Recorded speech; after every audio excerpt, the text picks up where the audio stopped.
Sure, but I'm absolutely horrible at talking, and this is gonna be the worst tutorial ever. I'm sorry in advance. First things first, you'll want to draw your first base of your character. It doesn't have to be perfect. As you can see, I did a side profile, and then I just said, you know what, I don't even know how to do this myself. And yeah, you could tell I definitely struggled with... So with walking, you need to put one foot a little bit further ahead of your other one, and you have to like make the perspective look more like it is further away from your other foot, as if you're leading with that foot, if that makes sense. For your arms, it's kind of like the same deal, except you have to make your arms a bit longer than usual. If you have a centaur-like character like me, I had to do 2 separate sets of arms. As you can see on my right, they are going back further away from my torso, and further out, it's like it's a regular walking cycle. It's leading with the foot you can see at the bottom. Now, I like to use circles, squares, and stick figures for my baseline animation, and then I like to go ahead and add my actual character designs. Now, since my spider is extra fluffy and hairy, because that is the choice that I decided to make for my hell character design, to make your hair bounce with the walk, you need a match with the leading steps, but for the leading steps, you have to put your hair pushed up because the gravity of your hair is going to go upward with you walking downward, if that makes sense, because the wind is pushing up your hair when you walk.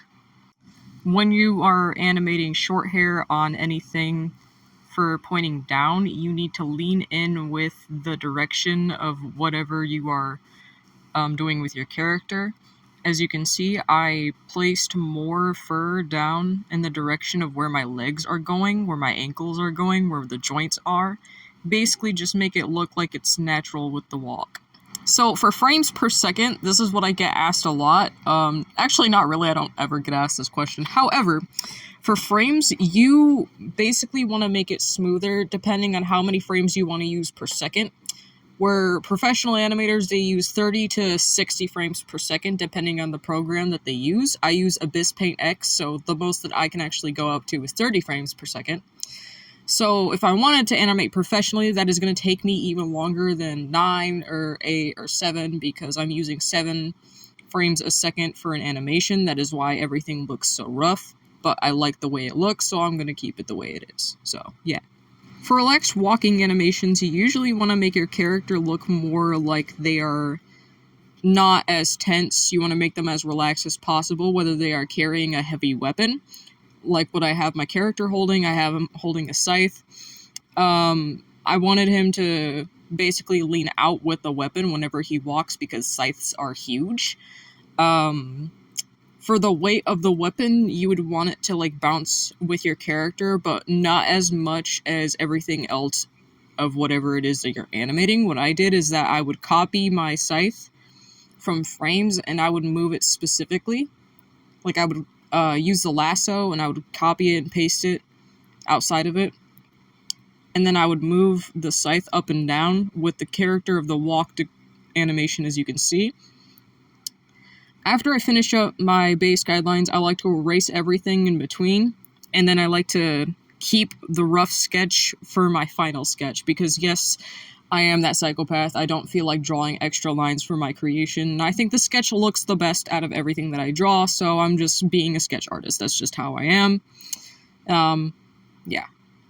As you can see, everything is looking pretty good. I'm adding all of the extra details that I need for my character. I'm looking over everything, and I'm starting to color. Now, with coloring, you can just use the fill-in bucket. That's kind of what I did. And you want to go on and color whatever it is for your character, for your walk animation. You don't necessarily need to add shadows. If you do flat colors for your animation, it should look fine. That's kind of just what I did. As far as actually finishing up the coloring, I don't render my drawings either. I just add a green backscreen as a background. Good lord.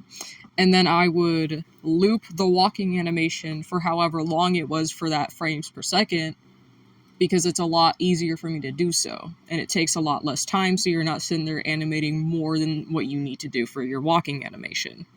For mobile editing softwares that are free or somewhat free would be CapCut, InShot, KineMaster, which are 3 basic ones that I know off the top of my head. As for my running animation, oh my god. Now, same thing, you want to lead with whatever gravitational direction you want for your character to go. As for what I did, I just decided to stress out whatever hair I had for my character and decided to go all wild, wacky directions, because when you're running, your character's hair decides to go whatever direction the opposite of your lead foot, or the opposite of...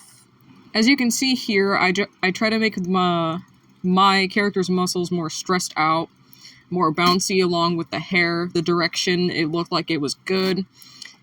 Basically, if you jump up, your hair is going to fall down. If you walk down, your hair is going to go up. Now, as for my second hand, I decided to make it guide down the scythe instead of just keeping it in place like with my other 2. It's because I don't have as strong as a grip on the weapon, where you would have better grip on the other parts of the weapon. You know what I mean? Where you are holding something, but one hand is loose for this character. I just decided, you know what?